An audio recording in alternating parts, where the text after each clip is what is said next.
Greetings,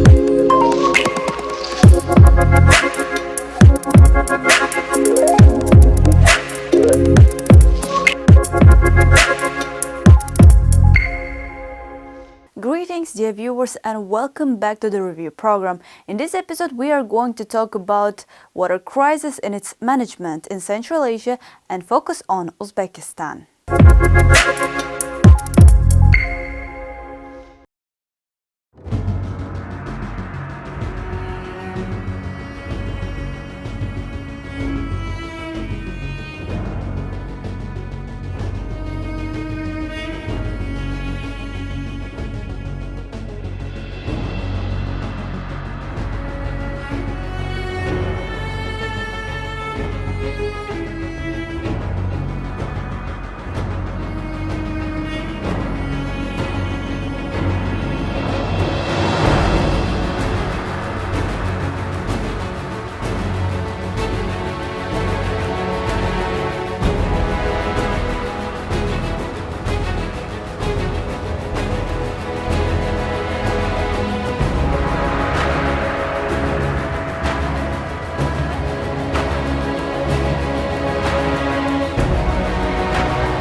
Central Asia heavily relies on agriculture, and water incentive crops required an integrated and coordinated approach to the distribution of water resources. Central Asia has 5 main rivers flowing through its territory: the Syr Darya, Amu Darya, Balkhash-Alakol, Ob-Irtysh and Ural. According to the policy brief by Caspian Policy Center, uneven distribution of regional water and energy resources, poor and outdated infrastructure, inefficient water use and irrigation practices, as well as growing concerns over climate change and its adverse effects on water levels put additional strain on the region's already precarious water resources. Although the region is predominantly arid, mountainous portions of Kyrgyzstan and Tajikistan enjoy substantial amounts of rainfall that result in huge hydropower potential. Tajikistan, while utilizing only around 5% of its hydropower capacity, has the potential to generate 527 billion kilowatts of electricity, which would be enough to cover the electricity needs of the entire Central Asian region. Similarly, Kyrgyzstan, while using only 10% of its hydropower capacity, occupies 3rd place among CIS countries in hydropower potential.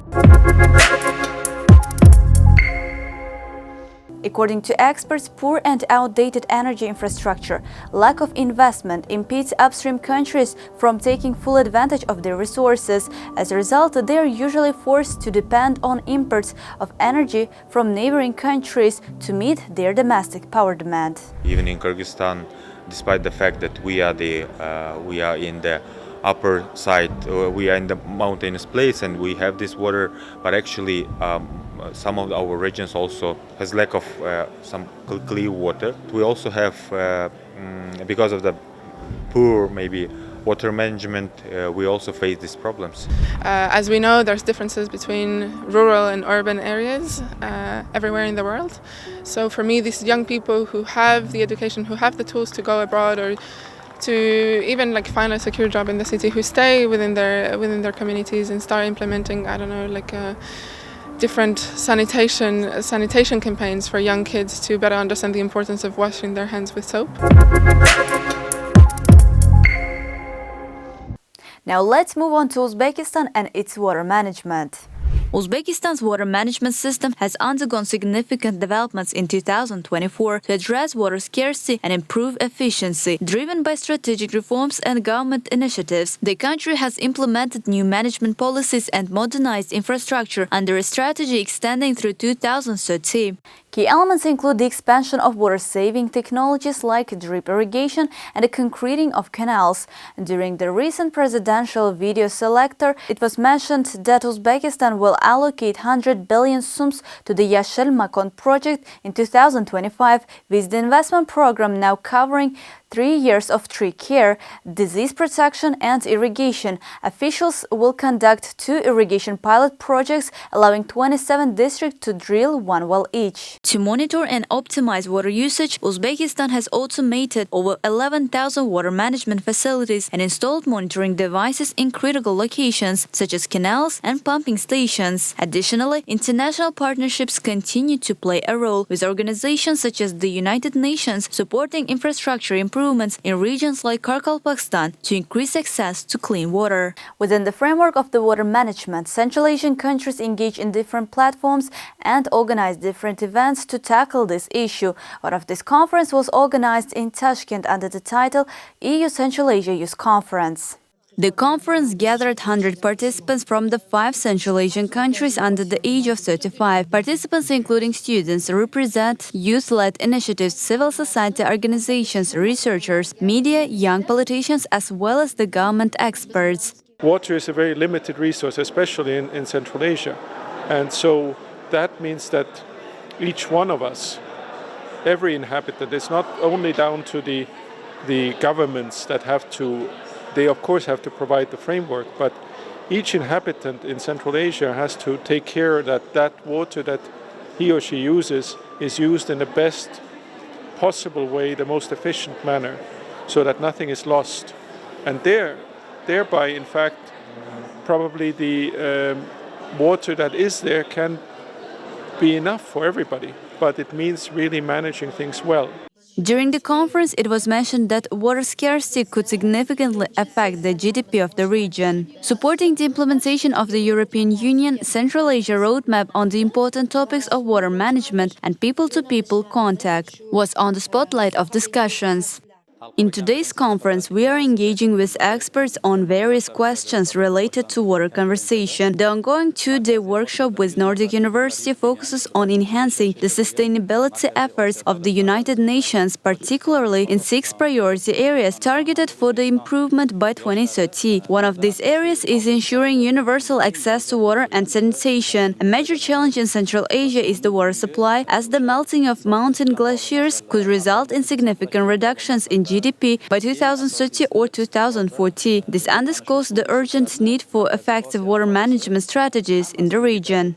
Supporting the implementation of the European Union Central Asia Roadmap on the important topics of water management and people-to-people contacts were on the spotlight of discussions. We have to keep our water resources for future generation, to keep it right.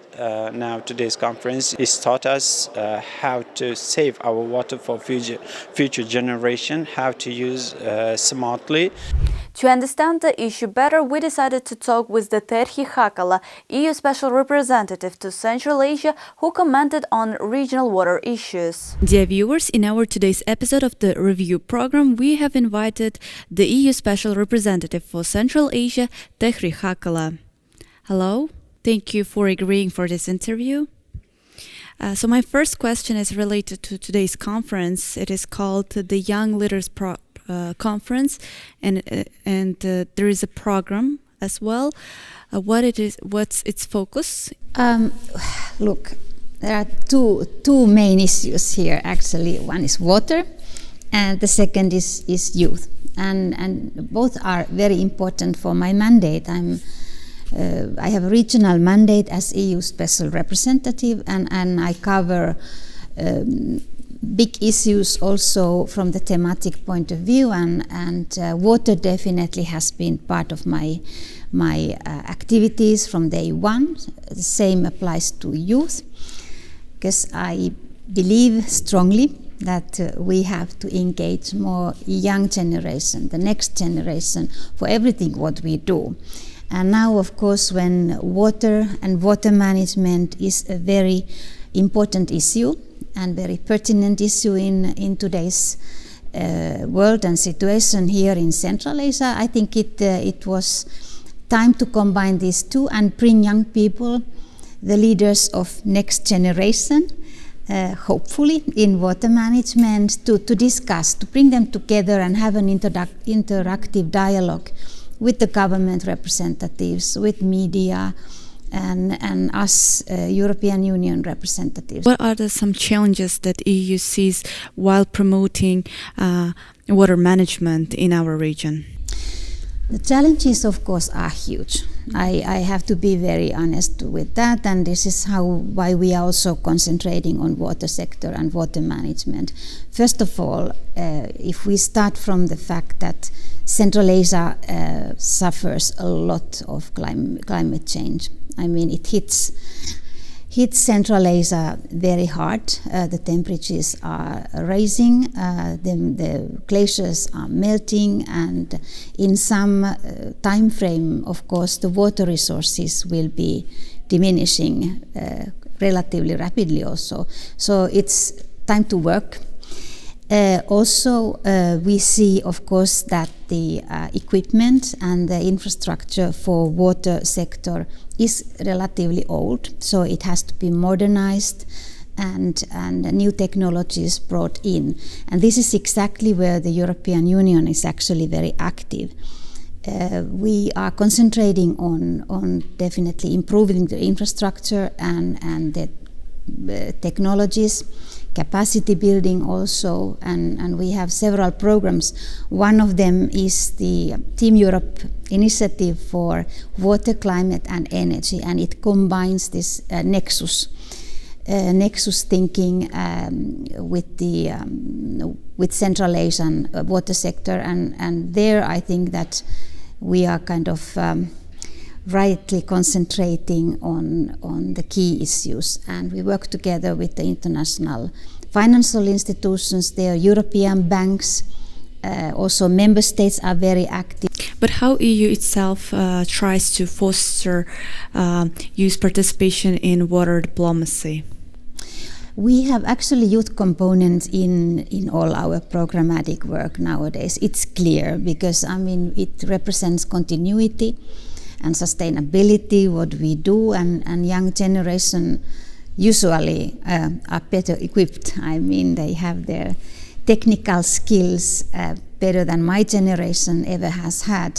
So we are bringing in young people for the programmatic work, also for our civil society dialogues, and we have also a sounding board of young people in the European Union, so we actually ask for their advice, recommendations, views, how they see our programs or the EU policies developing, and what we do, what kind of activities we develop. So it's good to get their opinions and check a bit, what the young generation thinks about us.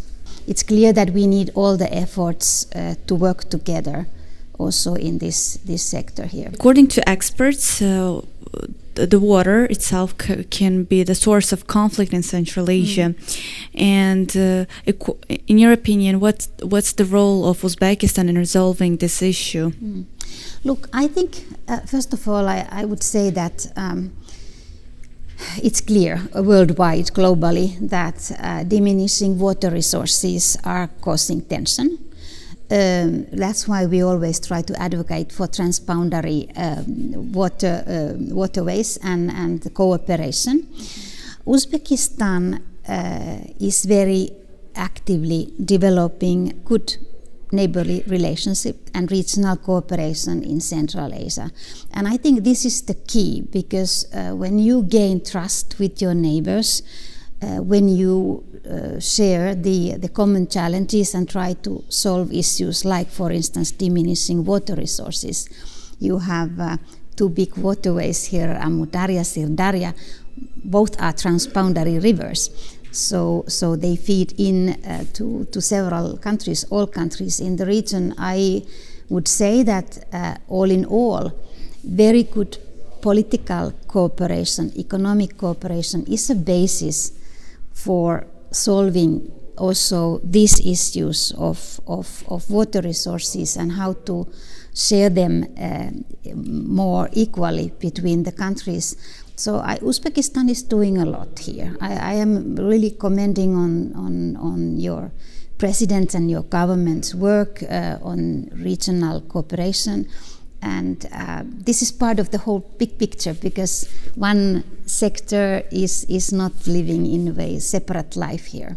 Yeah, I see. So to sum up, first it's political cooperation, then economic cooperation. In this way we can prevent some challenges among the states. Is that what you mean? Well, I mean that all in all, intensifying good neighborly cooperation is a key, because it also helps to understand, that we are all in the same boat with diminishing water resources, with climate change, with also challenges, changing weather conditions, and since these issues are regional and also global, we have to tackle them together. And that's why I think here, when we talk about especially Central Asian region, it means that good neighborly relationship can do a lot, and we can solve issues. I've seen improvement, and I think we are on the right track here in the region. You've mentioned about the tackling problem together, not only Central Asia, but you mentioned globally. I wanted to ask, what's the role of the EU in helping to solve this issue in our region? We have we have a lot of cooperation. As I said, we have been here more than 30 years in Central Asia, and regional cooperation and prosperity and developing regional resilience is in our strategy. It is our goal, and we are trying to improve this cooperation with our actions. We have high-level dialogue also in the regional context. We have our ministerial meetings in regional context. We have our forums, economic development forums, our programs in regional context, because we see that, of course, you are 5 individual countries in Central Asia, and you all have your own of course, policies and visions for yourself. But then the regional context is important because it's a common area, common market, 75 million people altogether, and we see that there is a merit to work together, because these issues, as well as other issues in the region, are transboundary, and we have to find common solutions, and we try to help from our side. But what about some other projects except environmental ones that EU plans to implement in Central Asia? No, we have now lately actually concentrated heavily on connectivity. Mm-hmm. Because we think that we have to improve our economic ties and political ties, of course, but economic ties, we need connectivity. We need to connect people better, Central Asia and Europe, and we are talking about so-called Trans-Caspian transport corridor from Central Asia through Caspian Sea, South Caucasus, Turkey, or through Black Sea to Europe. And it is important because we need diversified connections. This is a plan which we have had for years, but now I think it's clear that it's happening, and serious steps have been taken. So it's under the Global Gateway Initiative of the European Union. It has a digital component also. We have the environmental components, as you mentioned, education, certain cooperation in security sector like border security, law enforcement training, and many other sectors. But it has been increasing, it has been intensifying, and it is on a very positive track today. Mm-hmm. But what about the market itself? Is it attractive for let's say the European market to have some products coming from Uzbekistan or other Central Asian countries while it is not yet member of the WTO? Well, it is. Look, I think that it is, but of course the connectivity is an issue because you have to transport the goods. We have cooperation, for instance, planned also for the future on critical raw materials with Uzbekistan, as with some other countries in the region. Uzbek products, we have high quality cotton, for instance, and cotton products, textile products, to mention some other goods. But the point is that, of course, we need to transport them, and we have to have logistical possibilities improved. there is definitely the fact that you are not yet a WTO member, and we are on the positive track. It is important. I have also witnessed that there are several European companies who are interested in coming to Uzbekistan, coming to Central Asian region altogether. So I can see positive signs, but of course we have to work. We have to get to the WTO, and also we are supporting Turkmenistan in the region, Turkmenistan's process to join WTO, because it of course improves the possibilities for investors to work here. Thank you very much. Thanks a lot. Thank you for inviting me.